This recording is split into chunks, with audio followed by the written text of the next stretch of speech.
তো আমাদের যতটুকু খাবার ইত্যাদি দেওয়ার প্রয়োজন ছিল আল্লাহ আমাদের কতটুকু দিতেছে না একটা বেশি দিতেছে? সবাই বলেন না, আল্লাহ আমাদেরকে কম দিতেছে না বেশি দিতেছে? না যতটুকু প্রয়োজন অতটুকু দিতেছে। আপনাদের কি ধারণা হয় না আমরা আপনাদের ধারণা নিতে চাইতেছি? সঠিক কথা আমি বলবোই, মানে আপনাদের একটা ধারণা নিতে চাইতেছি যে আমাদের যতটুকু প্রাপ্য অনুযায়ী আল্লাহ দিতেছে না কম দিতেছে না বেশি দিতেছে? সবাই বলেন না, বেশি না কম? মানে আমরা যতটুকু পাওয়া আসলে আমি কম পাইতেছি না বেশি পাইতেছি? বেশি পাইতেছি। আল্লাহ রাসূল আল্লাহর হাবিব সাল্লাল্লাহু আলাইহি ওয়াসাল্লাম বলেন, একজন বান্দা আল্লাহর প্রতি দায়বদ্ধতা, একজন বান্দা আল্লাহর কাছে পাওয়া হক, একজন বান্দা আল্লাহ রাব্বুল আলামিনের কাছে যতটুকু দাবি করতে পারে যে আল্লাহ এতটুকু আমাকে দাও, যেটা দাবি করতে পারে। হাদিসের ভিতরে শব্দ এক নাম্বার একটা ঝুপড়ি ঘর। কি ঝুপড়ি ঘর ছিলেন? ফেরি ঘর আগে কিন্তু সোনার ঘর ছিল, খালি কোন রহমত করবো পানি দেওয়াতে এতটুকু একজন বান্দা বলতে পারে যে আল্লাহ আমার এটার প্রয়োজন আছে, এটা আপনি বলতে পারেন। আর একটা হলো খুবসিন ওয়া মাইন, জিলফু খুবসিন ওয়া মাইন, শুকনা রুটি, সবজিরা কিন্তু সবজি প্রাপ্য হকদার আপনি না। আল্লাহ রাসূল হাবিব সাল্লাল্লাহু আলাইহি ওয়াসাল্লাম বলে একটা খেই ঘর, শুকনো রুটি আর এক গ্লাস পানি, এটা আপনি প্রাপ্য। আল্লাহ যদি এটা আপনাকে দিয়েছে তাহলে আল্লাহ আল্লাহর হক আদায় করে দিয়েছে। আর যদি এর চেয়ে বেশি আপনি পেয়েছেন, এর চেয়ে বেশি যদি আল্লাহ রব্বুল আলামিন আপনাকে দিয়েছেন, তাহলে মনে করতে হবে আল্লাহ আপনার প্রতি ইহসান করেছে। হাদিস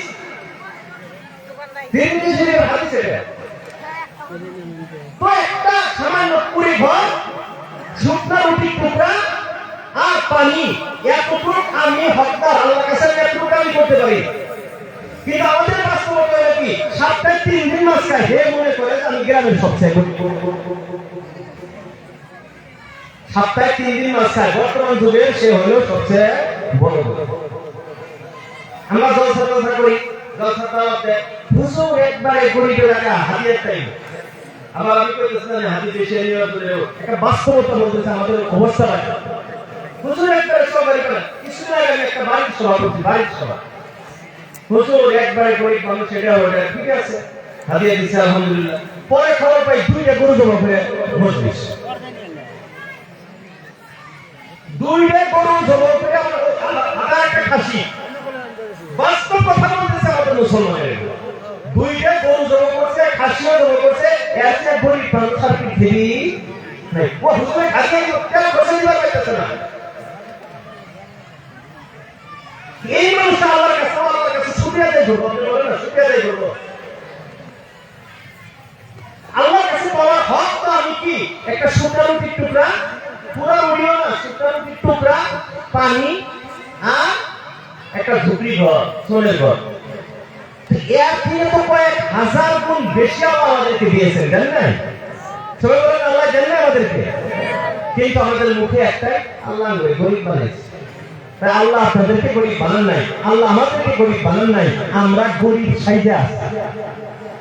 আল্লাহ আমাদের হেফাজত করে সবাই আমি। তোমার পরামর্শ আছে তো খানা কতটুকু কম করে খাইতে হবে, কম করে বলতে কতটুকু, 1-2 নলা, তার সীমা কি, লিমিট কি, বলে কোমর যাবে সিধা হয়ে থাকে, বাস এতটুকু খাওয়া, এর চেয়ে বেশি খাওয়া ঠিক না। তো এতে বেশি খাওয়া যে ঠিক নয়। আমরা একজন মানুষের মনে হয় নাই, আমি নিজেও যে এই পরিমাণ, এই পরিমাণে আমরা খাই। ডক্টর আমিনুল হাসানের গল্পরা ডায়াবেটিসের ডাক্তার ছিলেন কেউ দেখুন, উনি গেলে উনি বর্তমানে একটা ডায়াবেটিসের রোগীর খাবার চার্ট দেয়, এটা খাওয়া না।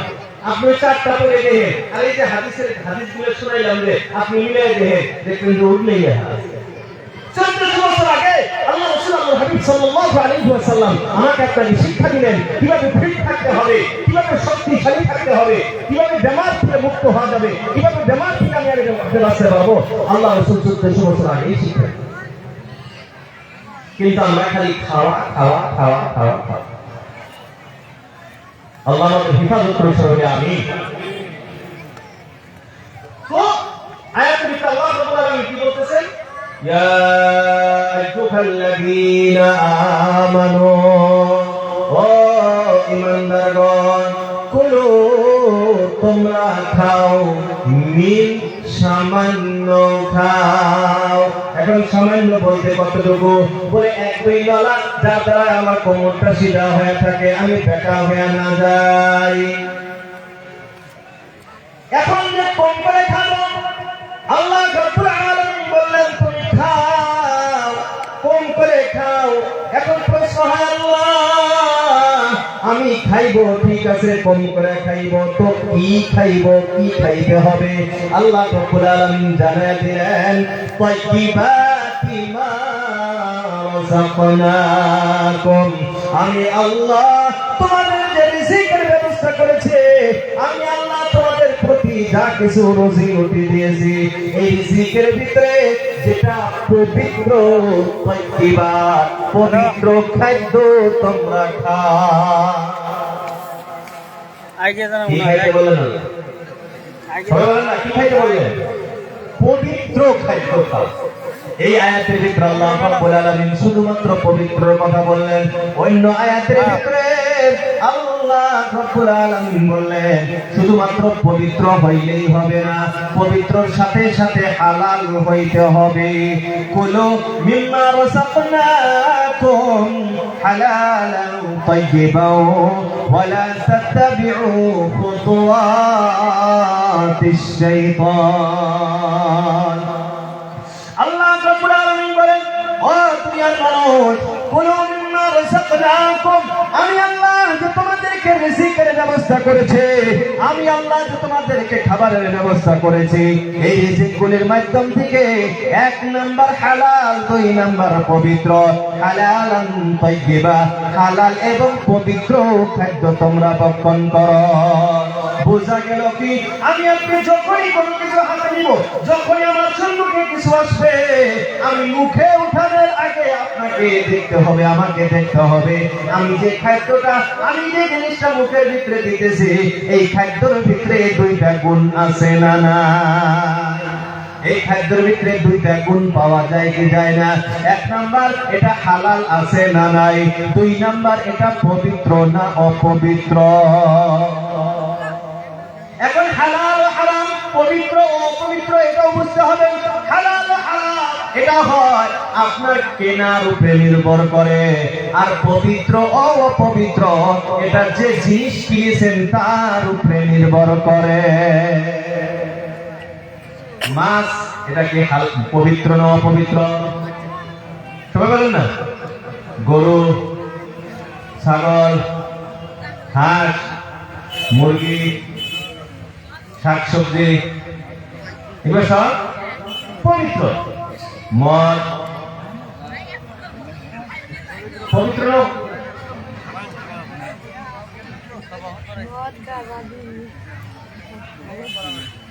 পবিত্র না অপবিত্র? ভাঙ আর ওই যে ডেন্ড্রেট এগুলো সব অপবিত্র নাপাক। তো আমি আপনি যখনই আমার সামনে বস্তু আসবে, প্রথম নাম্বার চেকিং কি হবে?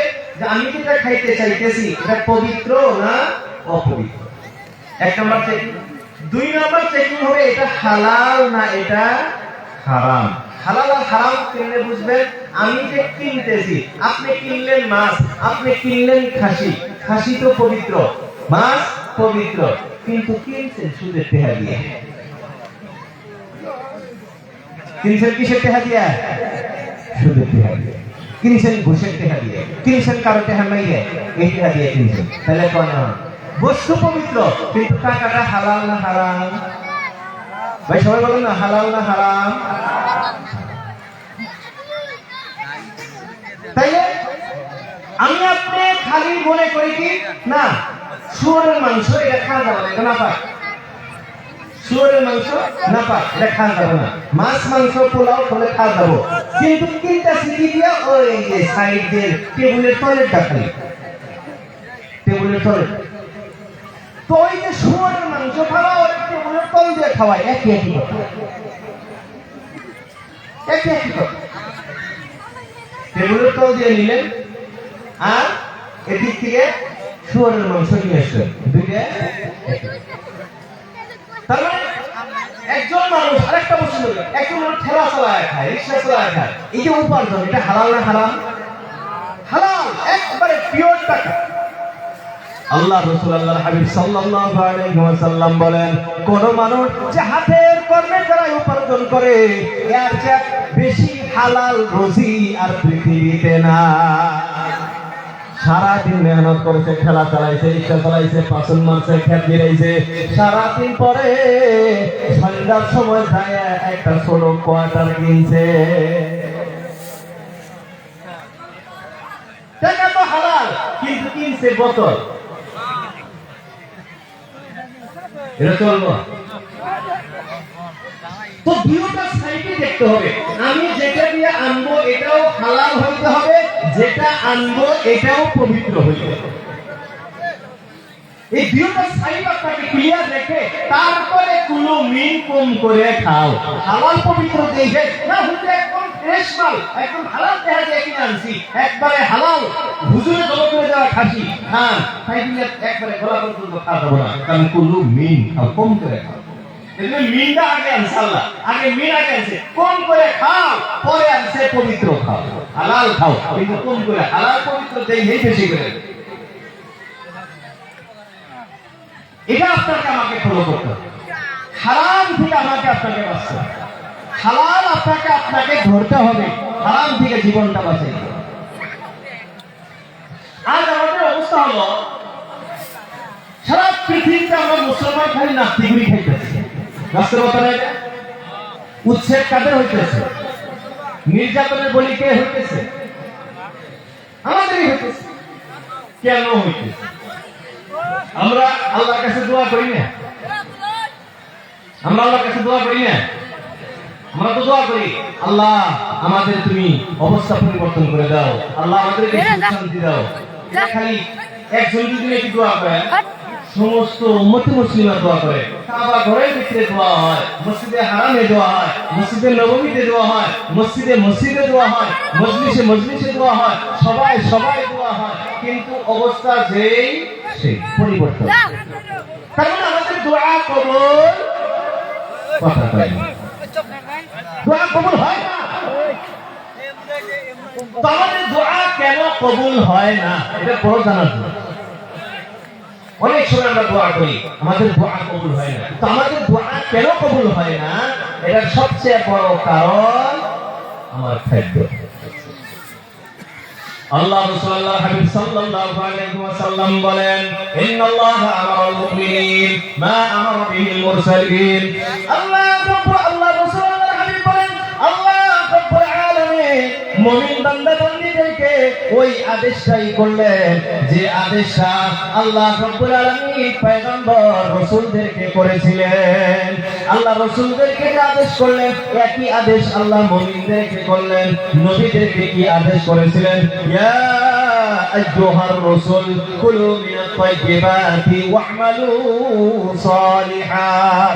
আল্লাহ রাব্বুল আলামিন বলেন, ও রাসূলগণ, ও পয়গম্বরগণ, তোমরা হালাল রুজি খাও, পবিত্র খাদ্য খাও, ওয়া'মালু সালিহান, আর নেক আমল করো।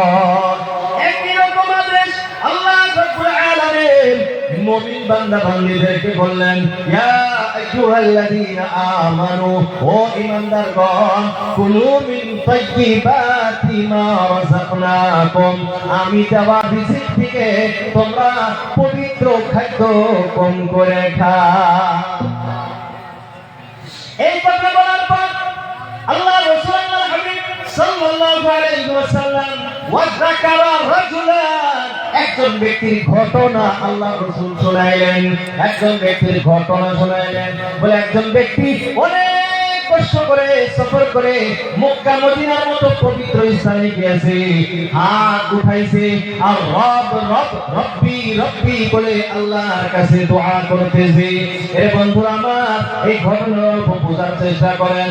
মানুষ কোন সময় দোয়া কবুল হয় আমরা সবাই জানি, মুসাফিরের দোয়া তো কবুল হয় না। কোথা কয় না গো, ধান্দাত নাই, মুসাফিরের দোয়া কবুল হয়।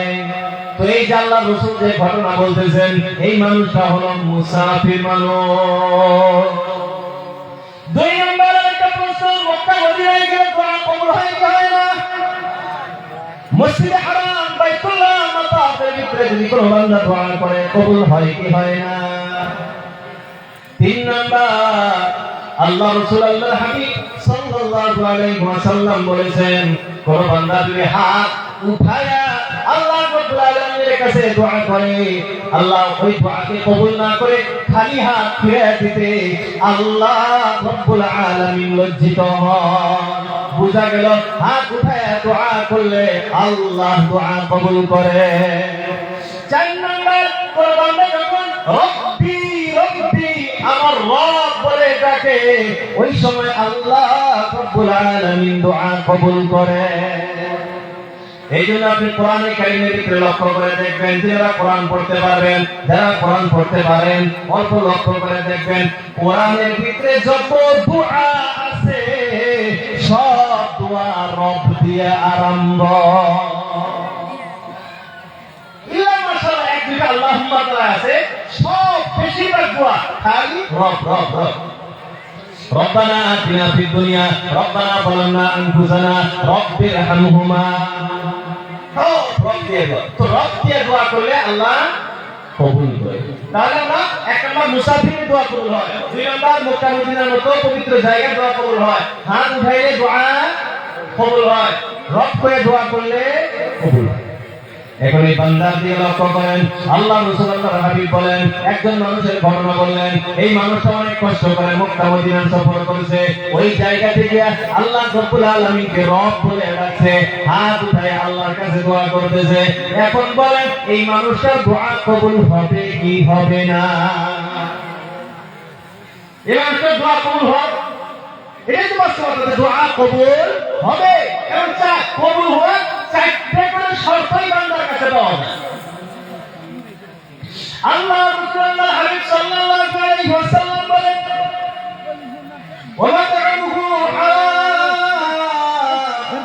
মাশরাবুহু হারাম মালবাসুহু হারাম ফাআন্না ইস্তাজাবু লিযালিক।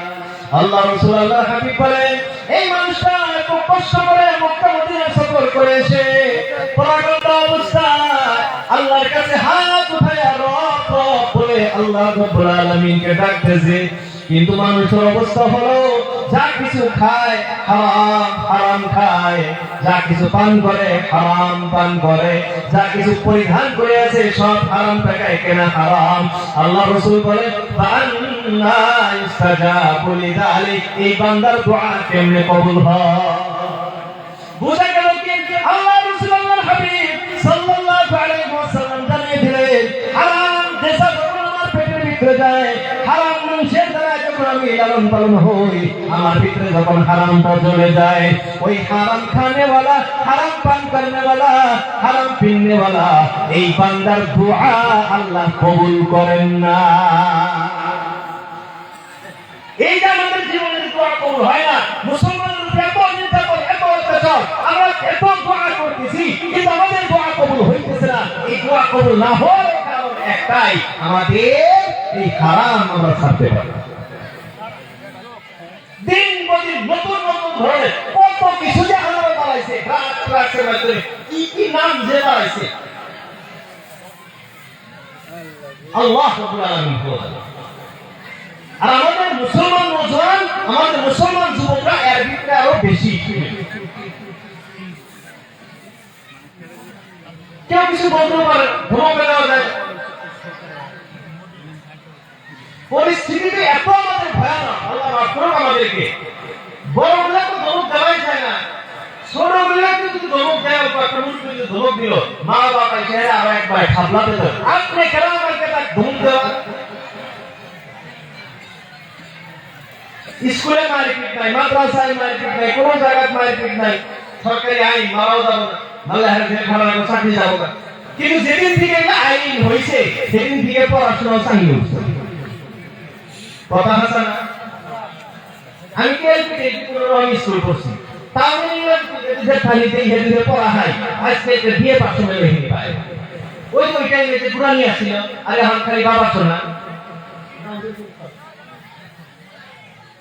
আল্লাহ আল্লাহ রাসূল আল্লাহ হাবিব বললেন, যখন মানুষের খানা, মানুষের খাদ্য, মানুষের পান করা জিনিস এগুলো যখন হারাম, যখন হারাম হারামের দ্বারা যখন মানুষ লালন পালন হয়, তার মুখের দোয়া আল্লাহর কাছে কবুল হয়। হাজারবার কান দিলেও, চোখের পানি রক্ত বের করে দিলেও দোয়া কবুল হয়। আরেকটা হাদিস আপনাদেরকে শোনাই, আল্লাহ রাসূল আল্লাহর হাবিব সাল্লাল্লাহু আলাইহি ওয়াসাল্লাম বলেন, কোন মানুষ যদি এক নলা, এক লোকমা হারাম খাদ্য যদি খায়, কয় নলা? সবাই বলেন কয় নলা? এক নলা হারাম যদি কেউ খায়, আল্লাহ রাসূল আল্লাহর হাবিব সাল্লাল্লাহু আলাইহি ওয়াসাল্লাম বলে, ওই বান্দার 40 দিন পর্যন্ত তার কোন নেক আমল আল্লাহর কাছে কবুল হয় না। এক লোকমা, এক নলা, এক ঘট হারাম কোন জিনিস আপনি খাইছেন, হারাম কোন কিছু করছেন, 40 দিন আপনার কোন ইবাদত কবুল হয় না। জীবনে চিন্তা করে দেখেন যে আমরা কত লোকমা খাইছি, কত লোকমা হারাম যারা ব্যবসায়ী, হারাম যাদের উপার্জন, তাদের সাথে ভাগে কুরবানি দেওয়া যায়। একদম সঠিক মাসলা বলতেছি। আপনার জানা আছে যে এই মানুষটা হারাম কামাই করে, এই মানুষের উপার্জন হারাম, এই মানুষটা হারাম ভাবে টাকা পয়সা উপার্জন করে, এর সাথে যদি আপনি ভাগে কুরবানি দেন, আপনার যদি হালাল টাকা হয়ে থাকে, আপনার কুরবানি হবে না। এটা বাস্তব কথা। তো হারাম থেকে আমাকে আপনাকে বাঁচতে হবে, প্রত্যেকটা ডিপার্টমেন্টে আমাকে হারাম থেকে বাঁচতে হবে। আপনি লাখ লাখ টাকা উপার্জন করতেছেন, লাখ লাখ টাকা কামাই করলেন হারাম ভাবে, এই নিঃশ্বাসটা শেষ হলে তো খেলা শেষ। জীবনটা কয়টা দিন টাকা লাগিয়েছে, কয়দিন? বেশি থেকে বেশি 60 বছর, 70 বছর, 100 বছরের তো বাহাদুরি আর হন না আছে, কথা কয় না আছে, 100 বছর আছে, 60-70 বছর এখন চলুন, 60-70 বছর এখন বড়, 60 বছর মানে এখন এটা মেলা দিন বাঁচলো।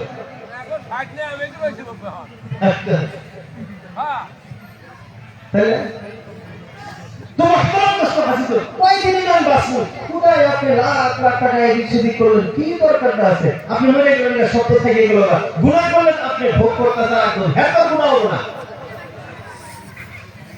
আর আপনি মনে করতেছেন যে আমি পেলে থেকে হেরা আপনার জন্য কিছু করবো, কিছুই করবো না। আপনি তো আপনার বাপ মায়ের জন্য কিছু করেন না। जैसी करनी वैसी भरनी, ना माने तो करके दे, जन्नत भी है जहन्नम भी है, ना माने तो मर के। যেমন করো কর্ম তেমনি ফল, বিশ্বাস না হয় মরে যাবো। মুহতারাম দোস্ত আজিজ, আমাকে হারাম থেকে বাঁচতে হবে। যুবক ভাইরা নেশায় মুক্ত, এক সে নেশা, কত ধরনের নেশা আমরা জানি না। এই বাজারে দেখেন না, বাজারে গ্রামে গ্রামে বা গ্রামের ভিতরে ভিতরে ভিতরে মেয়ে মানুষের হারাম রাখতে কারবার করে, এই অবস্থা বর্তমানে। মা বোনের পাশে শিকড়ি করতে যুবকরা ছেড়া খায়, ছেড়া প্লাহানদের শিকড় খায়, তাহলে মানায় ছেড়া মানুষ তো পালন করাইতেছে। বর্তমান বা আমি আমার এলাকার কথা বলতেছি, আমার এলাকায় আমার বান্ধবের সাথে একটু এই দিক থেকে আমি মনে করছি, স্কুলে পড়ছি, মানে একটা হাই সেকেন্ডারি পর্যন্ত এখন ইমেল করে দিচ্ছে, মিলিয়ে দিচ্ছে সব একটাই স্কুল। ওই সামনে বাজারের স্কুল তো দোকানদার গুলো আমার খাতিরের এক সাথে বসা, আমাদের এই বয়সে ওরা গল্প করে, হুজুর এই যে এই বাজারে যে কয়টা পুরাতন সেরা মানুষের যে কয়টা শিকড় খায়, এটা হইল মাত্র 20%, আর 80% শিকড় বিক্রি হয় মেয়েদের কাছে। বাস্তব বলতেছি, বাস্তব বলতেছি। শিকড় খাওয়া হারাম না, হারাম না। মকরুহে তাহরিমি।